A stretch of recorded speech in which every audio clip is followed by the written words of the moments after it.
Тәуелсіздік бұл менің бостандығым, 16 желтоқсан тосқан күнім, ұрпақ көрсін еркіндікті деп күрескен алты алаштың баласы қосқанмын.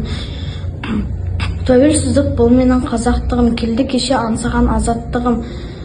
Желтоқсанның зығарлы аязына барлық қазақ өткізді азақ күнін. Тәуелсіздік биіктегі тұғырым, есте сақтап қаламын тәуелсіздік ұғымын. Абыройы асқақтаған азат елім, Қазақстан отанымның ұлымын.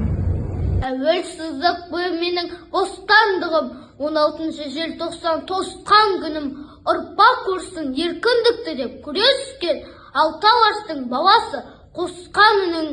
Тәуелсіздік бұл менің қазақтығым, келді кеше аңсаған азаттығым. Желтоқсанның ызғарлы аязына барлық қазақ өткізді азап күнін.